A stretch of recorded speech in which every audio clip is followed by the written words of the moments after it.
Glória a Deus. É bom demais poder estar com vocês aqui nessa noite. Você pode dar um forte aplauso ao Senhor? Mais forte, mais forte. Mais forte. Um forte aplauso ao Senhor. Porque Ele nos permitiu reabrir as portas da casa dEle novamente. Nesse tempo Ele nos provou que ser frequentador de igreja não leva para o céu. Muita gente frequentava a igreja e achava que vir para cá era o suficiente.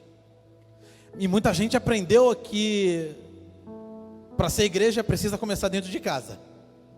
É ou não é verdade? Mas, como eu sempre falo, existem duas formas de nos conectarmos a Deus. Uma está em Mateus 6,6. Mateus 6, que fala que nós precisamos buscar Ele no secreto. E lá, onde ninguém vê, Ele fala conosco. Mas também fala, ó quão bom e quão suave que os irmãos vivam em união. Ou seja, a comunhão é muito importante. Deixa eu ficar neste lugar. Não existe música mais propícia para uma noite como essa. Então, eu gostaria mais uma vez de agradecer a Deus por esta igreja, pela tua vida, por esse tempo que às vezes a gente não entende o porquê. Mas hoje na nossa palavra vamos entender que quanto mais porquê a gente fala, mais distante a gente está da vontade de Deus. E voltamos reabrindo com um número bem menor, até pela distância permitida. Se a gente fosse seguir só a métrica dos 50%, hoje estaria com muito mais cadeiras. Mas ainda assim teve o distanciamento. Essas cadeiras elas estão a 1,5 metro quase de distância. Por isso essa sensação estranha de distanciamento, a gente não poder se conectar. Uma igreja que faz momento selfie, que pede para o povo sair do lugar e dar abraço, dar beijo, tirar foto. Ficar essa distância é uma sensação ainda que a gente está gradualmente, que é a palavra que tem sido muito usada, para se tratar os retornos das atividades do comércio, do entretenimento, das igrejas. Então, assim como todas as atividades aí fora, por causa dessa pandemia, estamos retornando gradualmente. Muitas pessoas ainda estão com medo, ou muitas pessoas com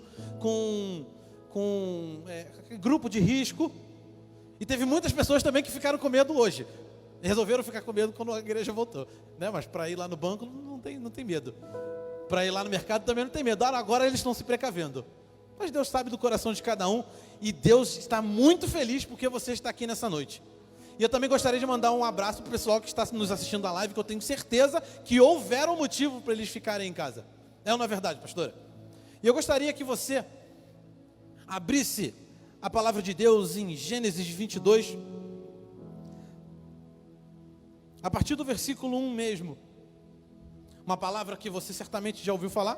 Muito obrigado, Emily. Mas que eu tenho certeza que Deus vai falar muito contigo nessa noite. Que seja a voz do Espírito Santo a falar ao teu coração. Não se preocupe ainda que a gente ainda está se adaptando, readaptando. Foram muito tempo sem utilizar esses equipamentos de som, muito tempo sem ligar muitas coisas, a gente só trabalhando com sistemas online. Então a gente está se readaptando. Chamamos um amigo nosso para dar uma moral no alinhamento sonoro. Ainda tem muita coisa para tratar, mas eu tenho certeza que assim como a igreja vai retornando, a gente gradualmente vai melhorando. Muita coisa para melhorar ainda, amém? E a gente conta com a sua compreensão, amém? Você pode dar um amém forte aí? Aliás, eu vou dar um aplauso de novo ao Senhor, por favor. Gente, foram 3 meses de 90 dias de portas fechadas. Não é possível que você esteja ainda ali quietinho na sua. Eu, cara, já estava ansioso por esse momento. Muito ansioso. Me faltam palavras para descrever o momento de hoje. Eu espero que Deus, Ele vai falar, mas depende muito de cada um de nós. Abrimos os nossos corações para recebermos aquilo que Ele vai falar nessa noite. Ele vai estar falando nessa noite. E eu quero que você abra o teu coração para aquilo que Deus vai estar falando nesse lugar. Eu tenho certeza que a tua vida vai ser transformada pela palavra do Senhor, amém? Gênesis 22, a partir do versículo 1. Está todo mundo ouvindo direitinho aí, me ouvindo, amém? Amém? 2 pessoas me ouvindo, amém? Todo mundo? Show de bola. Gênesis 22, versículo 1, vamos lá. E aconteceu, depois destas coisas, que provou Deus a Abraão, e disse-lhe: Abraão, e ele disse: eis-me aqui. E disse: toma agora o teu filho, o teu único filho Isaque, a quem amas, e vai-te à terra de Moriá, e oferece-o ali em holocausto sobre uma das montanhas, que eu te direi. Então se levantou Abraão pela manhã de madrugada, e albardou o seu jumento. Bota na versão NVI aí, por favor. Rapaz, eu nem sei o que significa albardou. Aê, garoto. Botou NVT, mas tá bom. Tá rolando, não tem NVI não? Então tá show. Vamos lá. Na manhã seguinte, Abraão se levantou cedo e preparou o seu jumento. Levou consigo 2 de seus servos e seu filho Isaque. Cortou a lenha para o fogo do holocausto e partiu para o lugar que Deus tinha indicado. No terceiro dia da viagem, Abraão levantou os olhos e viu o lugar de longe. Fiquem aqui com seu jumento, disse ele aos servos.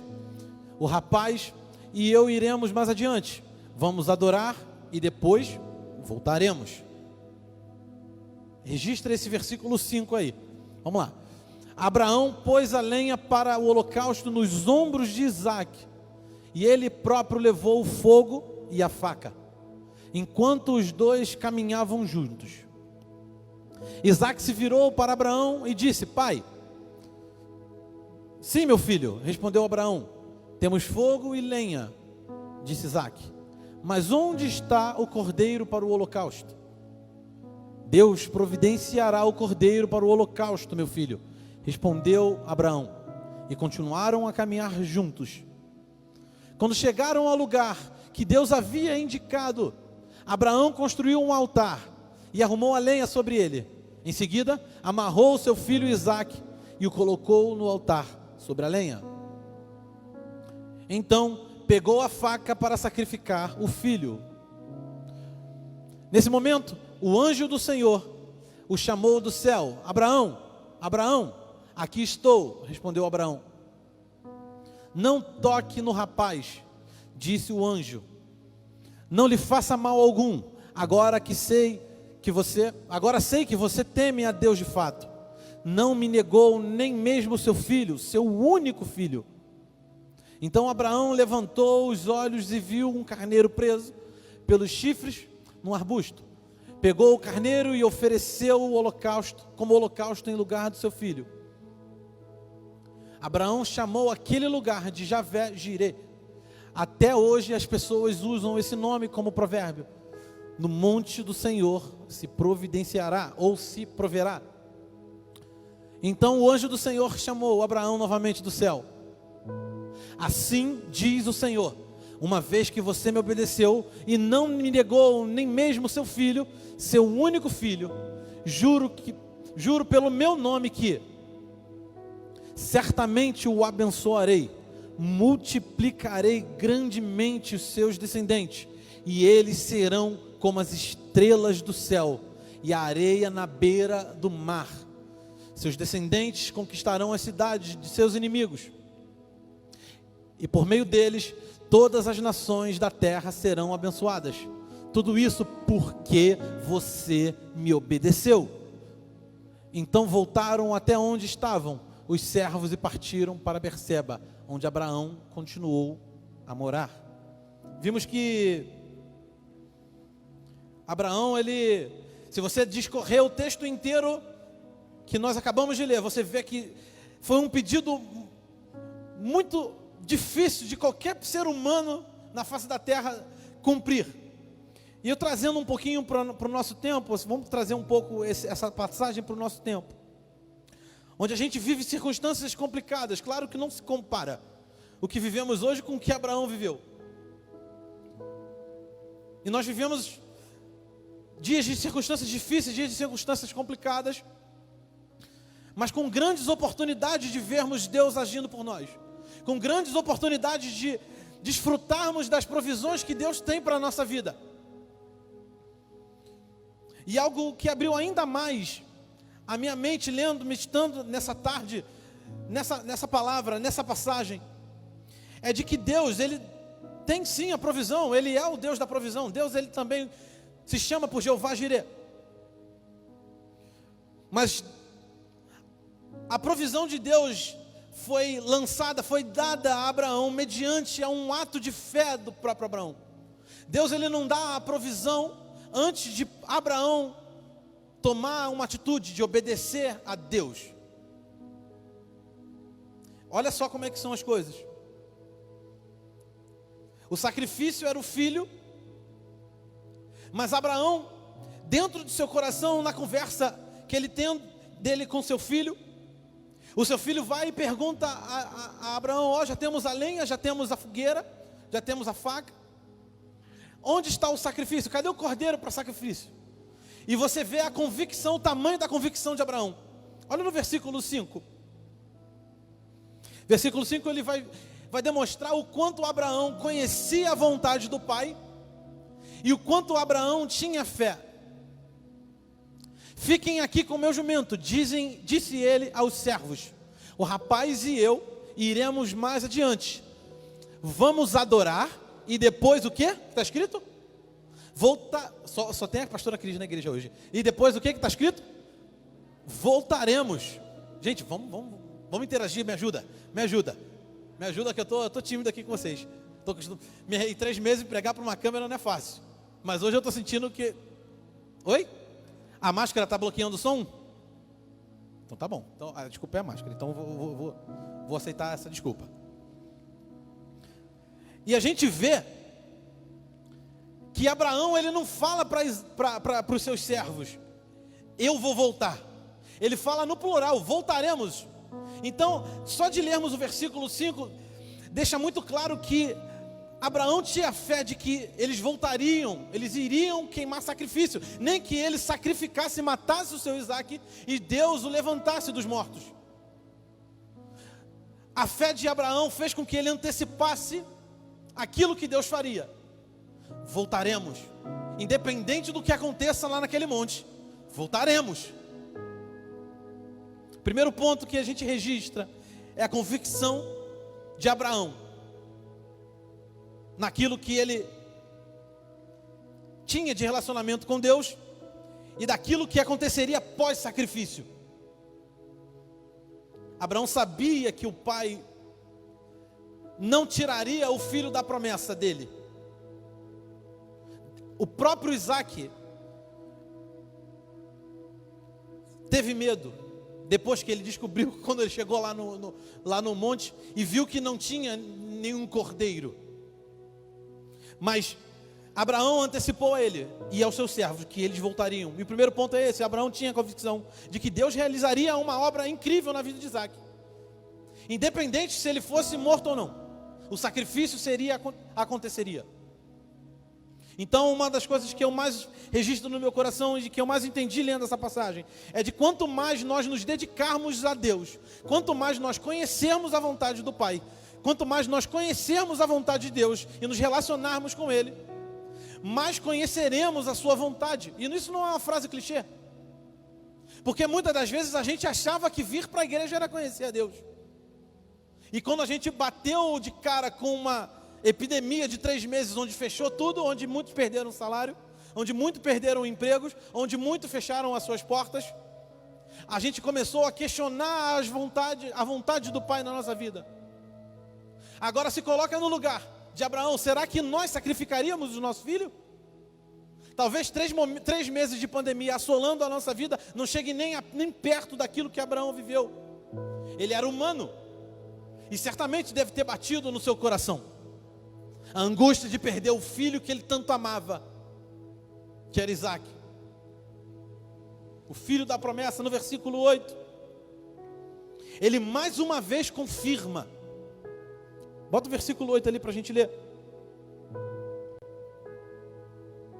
Primeiro, Abraão deixa clara a sua convicção em Deus e a sua fé que ele tinha no Pai, de que eles retornariam. E no versículo 8 ele reafirma isso: Deus providenciará o cordeiro para o holocausto. Meu filho,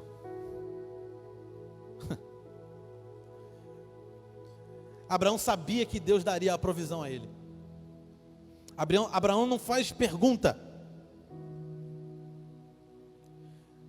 Se nós lermos de novo, a gente não vai ler de novo tudo, do 1 ao 18. Mas se você reler todo esse capítulo, toda essa passagem, você não vê Abraão dando um porquê. Por que Deus? Quantos de nós nos pegamos dando porquês? Por que Deus? Tu está assolando a terra? Ah, meu emprego. Muito difícil. Eu sei que cada um de nós vivemos dias difíceis. Mas em tudo Deus tem um propósito. Eu não segmento aquele trecho onde diz que todas as coisas cooperam para o bem daqueles que amam a Deus. A Bíblia fala que não é só uma parte. Não, se acontecer isso, isso coopera. Se você fizer dessa forma, coopera para o bem. Se você não fizer, não coopera. Se você passar por uma pandemia, não coopera não. Ah, mas se você sacrificar um filho, coopera. Não! Essa palavra ela é uma palavra que abrange todas as circunstâncias na vida de um justo. Todas as coisas cooperam para o seu bem, meu irmão. Se você ama a Deus, todas as coisas cooperam para o seu bem. Todas as coisas cooperam para o meu bem. E todas as coisas cooperariam para o bem da vida de Abraão e de Isaac. E para a sua vida. Ah, meu irmão, eu perdi 90% do meu movimento. Todas as coisas cooperam para o bem. Ah, fui demitido. Todas as coisas cooperam para o bem. O problema é que a gente está acostumado a só viver pelo hoje. A gente vive pelo momento. E Deus, Ele está o tempo inteiro nos mostrando que Ele vive pela eternidade. Ele não vive só pelo hoje, cara. Ele quer projetar a tua vida ao longo do caminho que você tem pela frente. Não pense só no hoje. Talvez o hoje as circunstâncias batam na sua porta dizendo: ó, acabou, perdeu tudo, perdeu o emprego, perdeu o rumo familiar, perdeu movimento, vou ter que entregar a loja. Deus está provando a nossa vida, meu irmão, que é maior prova do que entregar um filho. Abraão foi quase correlacionado com a história de Jesus. Foi quase um prelúdio daquilo que aconteceria com Cristo. Olha só como é que a Bíblia se conecta. Ah, o Novo Testamento, tem uns Zé Pinguinho aí, que diz que não, Velho Testamento não vale mais, só Novo, é a graça. Gente, o Velho Testamento ele está inteiramente conectado com o Novo. É porque as pessoas elas não gostam de ler e estudar. Aí elas falam, não precisa, vou ler só o Novo que é o Evangelho. Meu irmão, quanto mais você mergulha no Novo Testamento, no Velho Testamento, mais você fica vidrado e mais se conecta com a história de Cristo. Vai por mim. Vamos lá que está só começando. Estou começando a esquentar aqui. Eu estou igual o carro a carburador. Está ali, ó, dando aquela... Daqui a pouco a gente engrena. Fica tranquilo. Deus ainda vai falar muito contigo nessa noite, amém? Respeita. Emerson, vamos lançar a braba, Emerson. Vamos lançar a braba. Botafoguense. Glória a Deus, vamos embora. Voltando aqui para a nossa palavra. Você não vê Abraão questionando Deus, você não vê Abraão dizendo os porquês. Por que isso, Deus? Ah, meu filho que tu me prometeste. Você não vê Abraão falando, vamos ver o que Deus vai fazer. Mas vê Abraão falando para Isaac e para os seus servos, voltaremos. Deus provisionará o cordeiro para o sacrifício. Deixa eu dizer uma coisa para você, meu irmão. A quantidade de porquês que você fala é a mesma quantidade de distância que você tem da vontade do Pai. Quanto mais porquê você diz, menos você entende aquilo que Deus manifesta na tua vida. Garotinho. Deus não se questiona, Deus se absorve, se deixa Ele realizar a vontade dEle.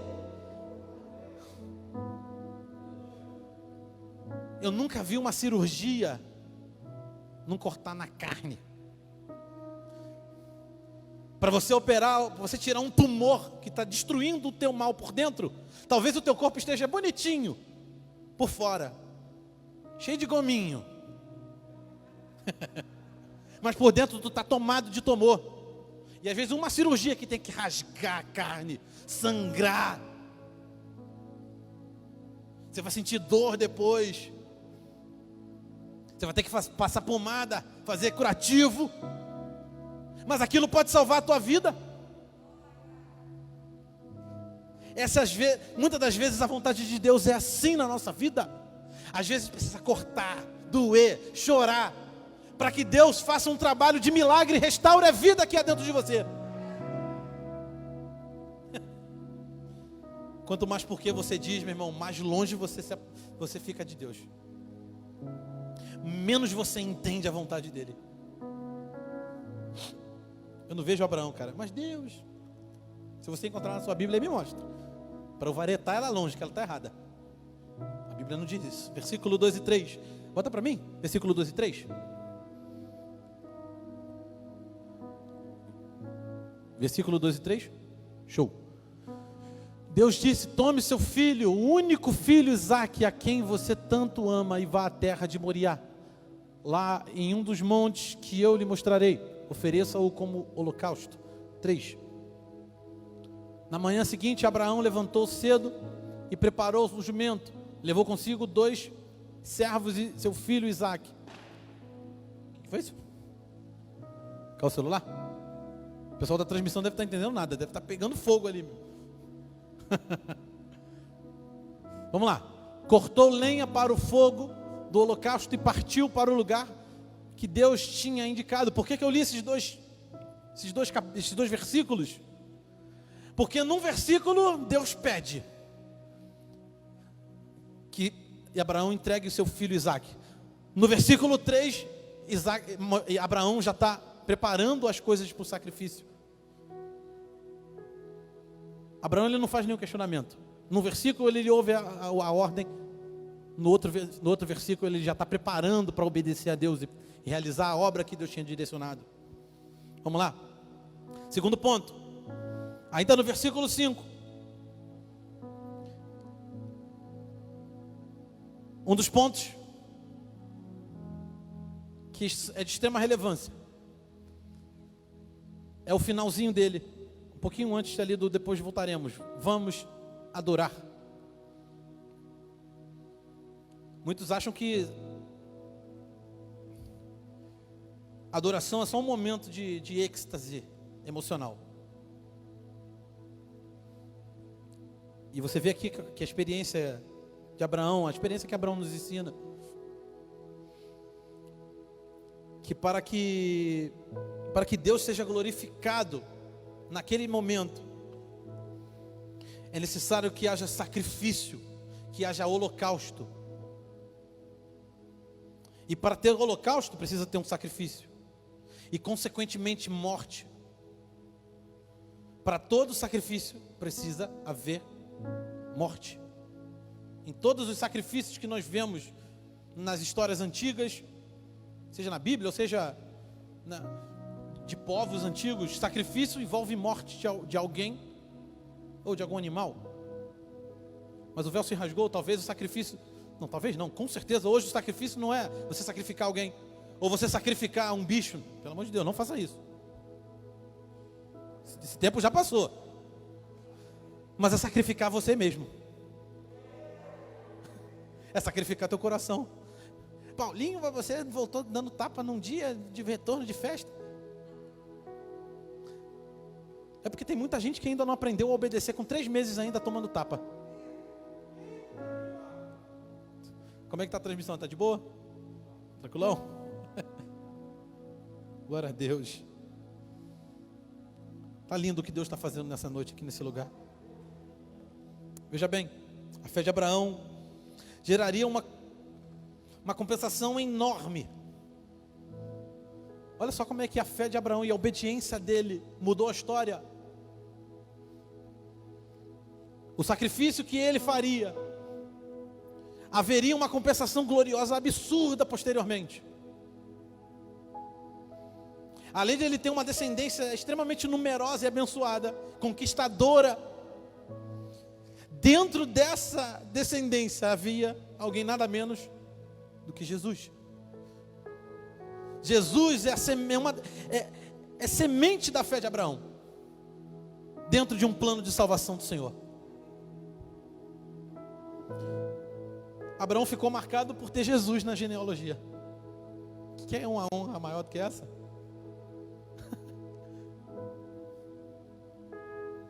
O cara que mudou a humanidade, dividiu o tempo, nos deu oportunidade de sermos salvos. O cara que muda a história de pessoas a cada segundo.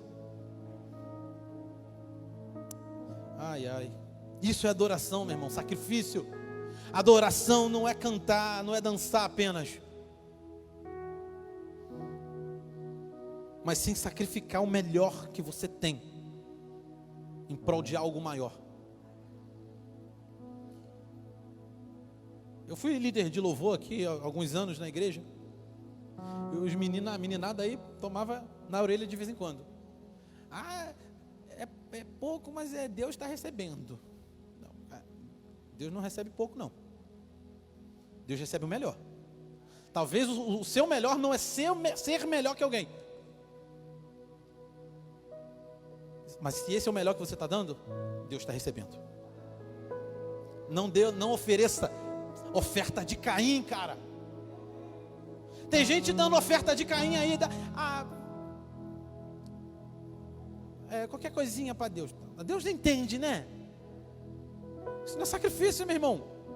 O cara entregar o filho da promessa para Deus, e você está querendo dar um negocinho para Deus. Eu não estou falando de dinheiro, não. Isso também faz parte, mas não é isso.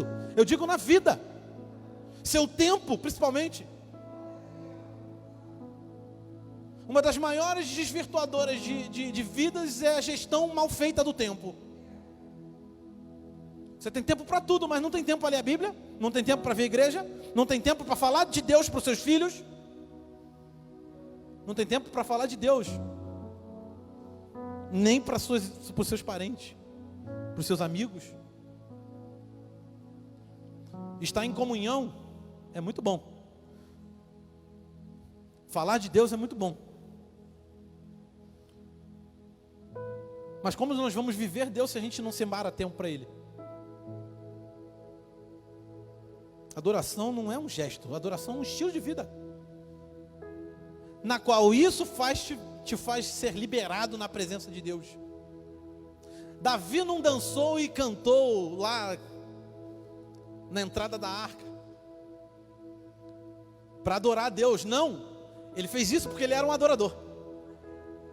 Ele entrou cantando e dançando, muito escandalizou algumas pessoas. Normalmente quem se escandaliza é crente, né? É pessoas que são próximas, né? É difícil você ver um cara do mundo escandalizado. Mas normalmente crente se escandaliza. Se crente se escandaliza, então pode ficar tranquilo. Pode ficar tranquilo.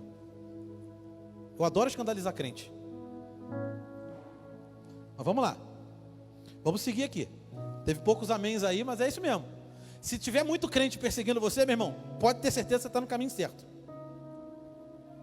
Meu irmão, meu Deus, tem poucos meu Deus aí, mas é isso aí mesmo. Jesus ficou doido, os fariseus ficaram doidos com Jesus. Ficaram doidos com Jesus. Agora você entendeu a minha correlação aqui, né? Vamos lá.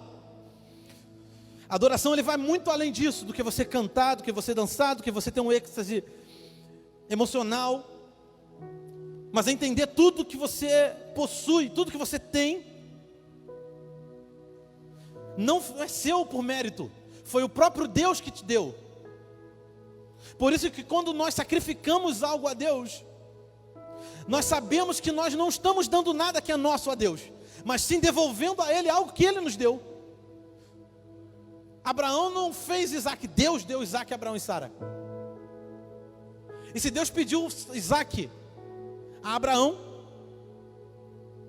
Ele estava pedindo algo que Ele mesmo tinha, era dele. Se Deus requer algo de você, foi Ele que deu para você. E está pedindo alguma coisa que é dele mesmo, de volta. É ou não é?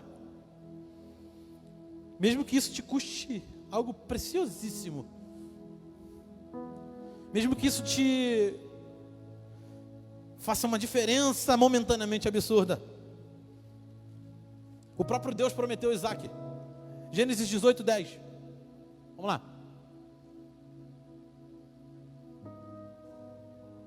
Então um deles disse: voltarei a visitar você por esta época, no ano que vem, e sua mulher Sara terá um filho.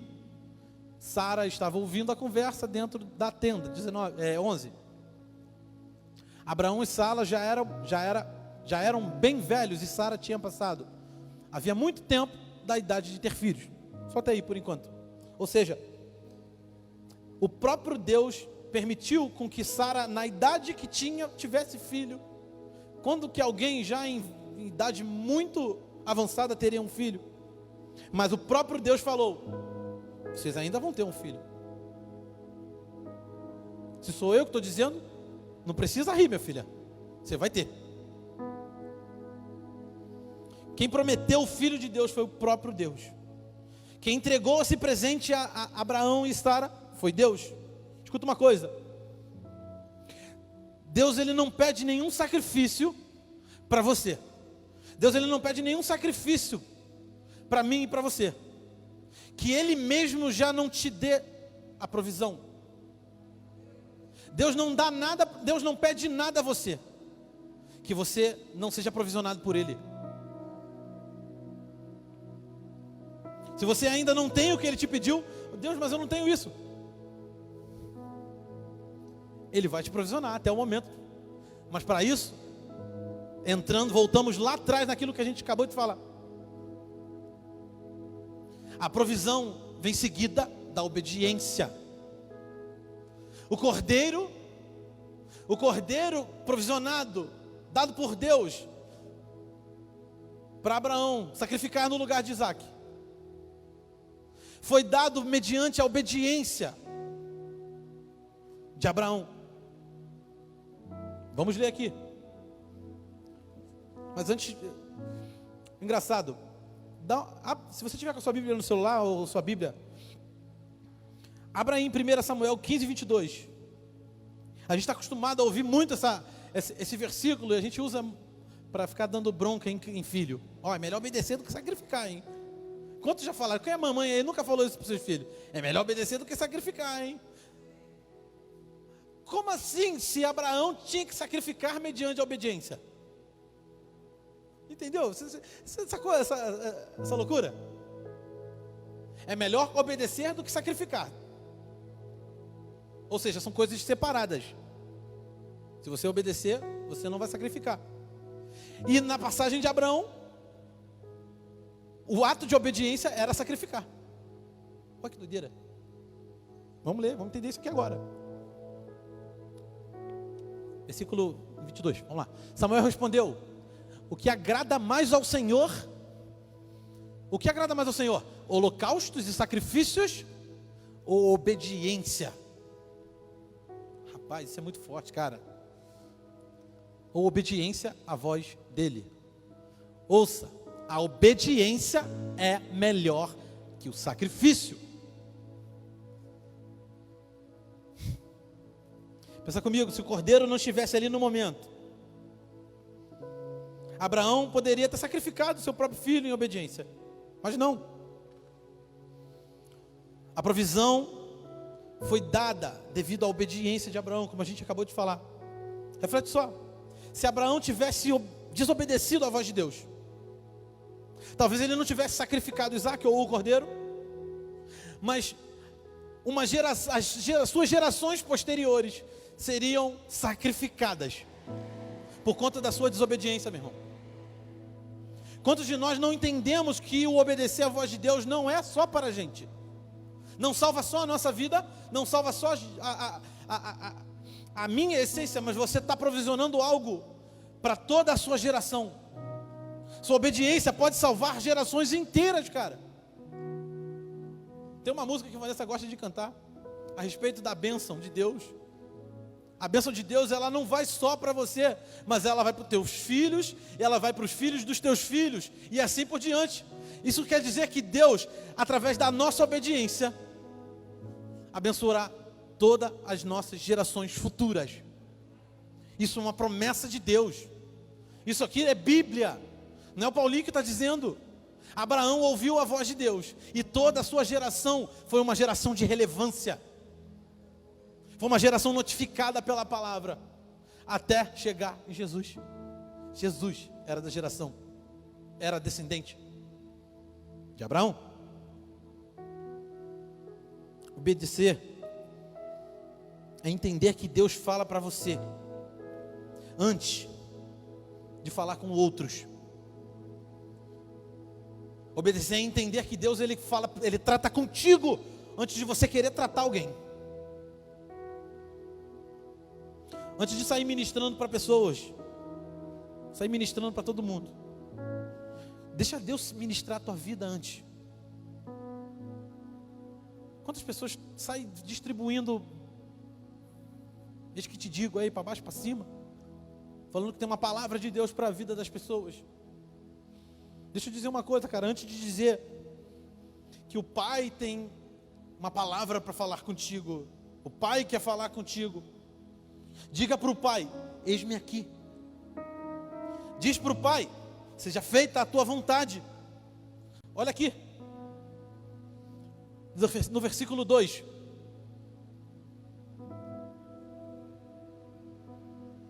Abre o versículo 2, por favor.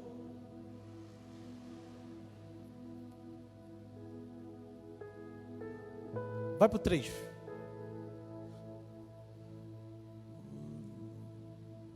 Eu estou sem minha Bíblia aqui. Minha Bíblia foi usada como câmera. Volta para um. Vê para um aí, por favor. Vai no 1.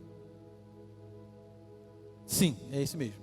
Algum tempo depois, Deus pôs Abraão à prova. Abraão, Deus chamou. Sim. Respondeu Abraão, aqui estou. Em algumas outras versões dizem, eis-me aqui. Antes de você querer falar a alguém, ouça aquilo que Deus quer falar contigo. Ouça aquilo que Deus quer tratar na tua vida. Antes de Abraão ser pai de multidões, ele precisou obedecer à voz de Deus e fazer sacrifício. E dizer, eis-me aqui. O que queres que eu te faça? Ai, ai. Muitos querem ser boca de Deus, mas poucos querem dar ouvido ao que Deus está falando.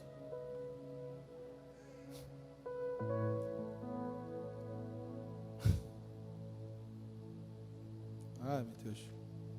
O vocal pode subir. Já está encerrando. Olha, cara, na minha Bíblia,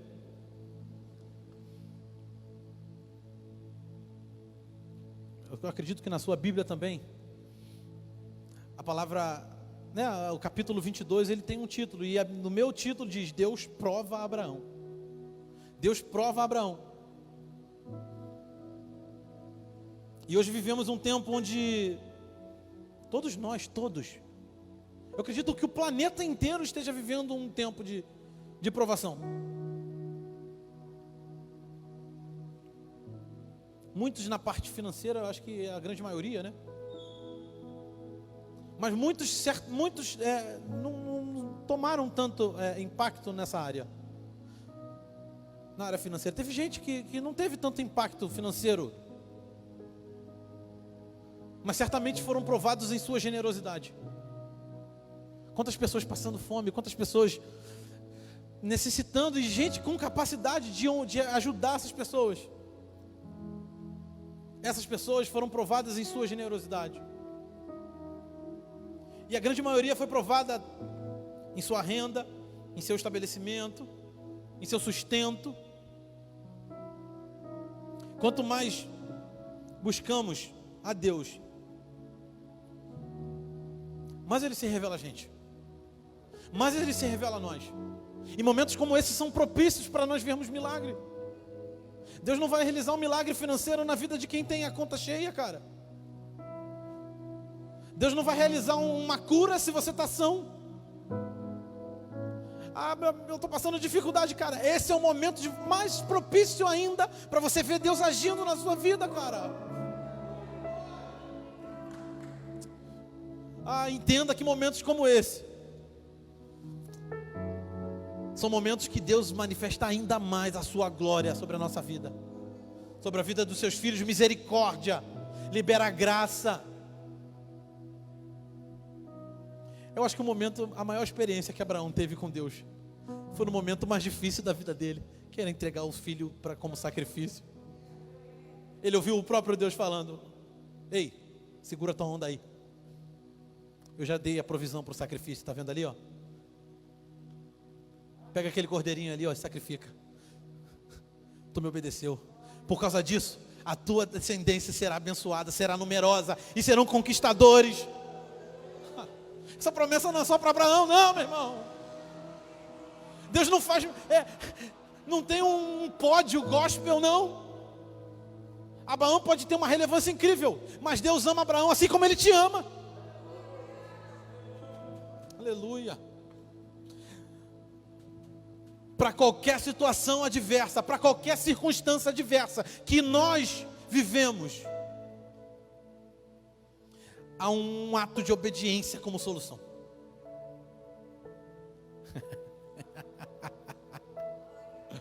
Está vivendo problema? Obedeça à vontade de Deus, a solução vai vir, pode ficar tranquilo. Mas não, eu não consigo ver solução na minha frente. Você não tem que ver, você tem que crer. Oh!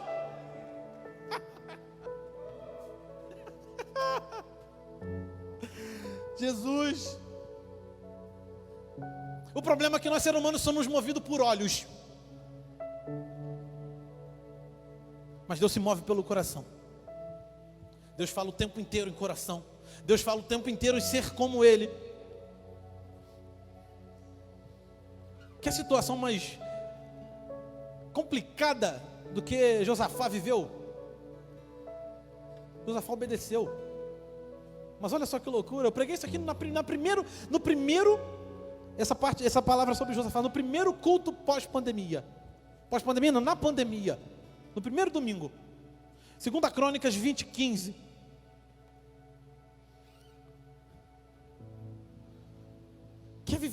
Quer ver uma situação mais adversa como essa? Um exército muito maior do que o seu, cercando o seu povo, o seu exército. Você sabe que você, humanamente, aos teus olhos, você vai ser massacrado. Mas olha isso. Ele disse: escutem-me, todos vocês, povo de Judá e de Jerusalém, escute, rei Josafá, assim diz o Senhor: não tenham medo, não tenham medo. Eu digo para você nessa noite: não tenha medo. Se exércitos te cercam, se os vírus estão nos cercando, se o desemprego bate na nossa porta, se a recessão bate na nossa porta, não tenham medo.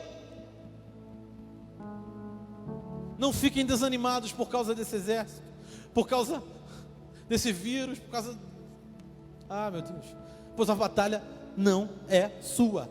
A batalha não é sua, mas de Deus. Versículo 16. Amanhã marchem contra eles, vocês o encontrarão vindo pela subida de Ziz, no fim do vale que abre para o deserto de Jeruel. 17. Quando os encontrarem, porém... isso é lindo demais, olha, cara. Pô, você pode ler com o coração. Porém, não terão de lutar, mas tomem suas posições. Tomem suas posições. Depois, fiquem parados e vejam o livramento do Senhor. Ele está com vocês, Povo de Judá e de Jerusalém, não tenham medo, não desanimem, saiam para enfrentá-los amanhã, pois o Senhor está com vocês. Deus não está falando para você não enfrentar, mas Ele está falando, a luta é minha, quem luta sou eu, não é você. Vá que eu vou lutar por vocês. Olha que situação engraçada, pensa que louco, pensa comigo aqui, vamos trazer aqui para o nosso contexto. Tem um exército gigante aqui na volta da igreja, vai invadir a igreja, vai destruir tudo, vai matar todo mundo. Aí eu pego, Vitor, Bruno, Gustavo, pega o teclado, pega a bateria, vai lá para frente e começar a fazer um som maneiro para esses caras. Cara, é isso que Josafá faz.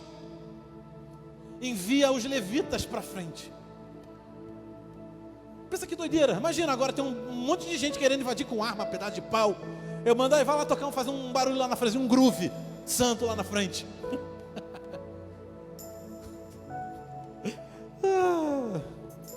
Aí sabe o que aconteceu? Josafá foi e obedeceu a Deus e mandou o pessoal, os levitas para a linha de frente. E olha o que aconteceu, meu irmão. Olha o que aconteceu, versículo 21 de Crônica 2:20. Depois de consultar o povo, o rei nomeou cantores. Aí, Laila, vambora, hein? Bora, Carol. Bora para dentro, meu irmão. Vamos entrar na bênção. Não precisa. Porque Deus abençoa a gente. Vambora. Os cantores para irem adiante do exército. Quem em sã consciência manda um músico na frente de um exército? É a mesma coisa que está os Estados Unidos invadindo a Alemanha nazista e manda os Beatles na frente. Manda, o Ronquenole na frente. Uma banda na frente. Pensa só que coisa louca. Mas Deus, Ele faz dessa forma. Ele faz com que coisas mais improváveis se tornem armas celestiais. Cantando e louvando ao Senhor por sua santa majestade. Cantava assim: deem graças. Caraca, se você cantou isso aqui agora. Ai, aglomerei aqui sem querer. Meu Deus, quase que eu arranco o cabo do menino ali. Cantavam assim: deem graças ao Senhor, o seu amor dura para sempre. 22. No momento em que começaram a cantar e louvar, o Senhor trouxe confusão sobre os exércitos de Amon, Moabe e do Monte Seir, e eles começaram a lutar entre si. 23. Os exércitos de Moabe e Amon se voltaram contra os seus aliados e do Monte Seir e mataram todos eles. Depois que haviam destruído o exército de Seir, começaram a atacar uns aos outros. Quando os homens de Judá chegaram ao local de onde se avistava o deserto, viram apenas cadáveres no chão, onde se podia enxergar, até onde se podia enxergar.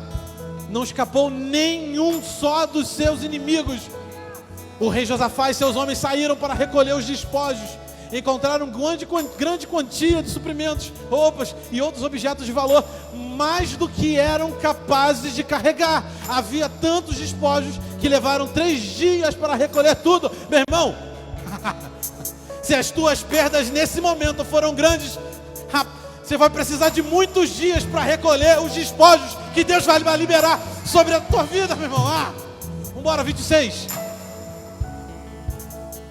No 4º dia, reuniram-se no vale de Beracá, que recebeu esse nome depois daquele dia, pois louvaram o Senhor ali. Por isso, até hoje é chamado de vale de Beracá. Você vê que quando quando alguém de fé age com obediência, Deus muda a história do lugar. Assim como no monte que Abraão levou seu filho para gerar sacrifício, aquele lugar foi conhecido como a provisão de Deus ali. O seu nome significa até os dias de hoje. E Josafá está aqui, até hoje é chamado de vale de Beracá. A tua obediência vai transformar o lugar onde você está, meu irmão. Vamos lá, 27. Então todos os soldados de Judá e de Jerusalém voltaram com Josafá à frente, muito alegres, porque o Senhor lhes tinha dado a vitória sobre os seus inimigos. 28. Entraram marchando em Jerusalém ao som de harpas, liras e trombetas, e foram ao templo do Senhor. 29. quando todos os reinos vizinhos souberam que o próprio Senhor havia lutado contra os inimigos de Israel, o temor de Deus veio sobre eles. Ei, meu irmão, que obedeça ao Senhor e todos à sua volta saberão quem luta por você. Você pode ficar de pé. Comece a levantar uma atmosfera de adoração, meu irmão. Não existe cadeia resistente ao poder de um adorador, ao poder da adoração. Comece a levantar a tua voz. Eu sei que existem muitos empecilhos que fazem com que o som ecoe nesse lugar, mas não é preciso a gente ouvir um barulho gigante para saber que Deus está agindo na tua vida, meu irmão. Abre o teu coração nessa noite e declare isso. Eu vou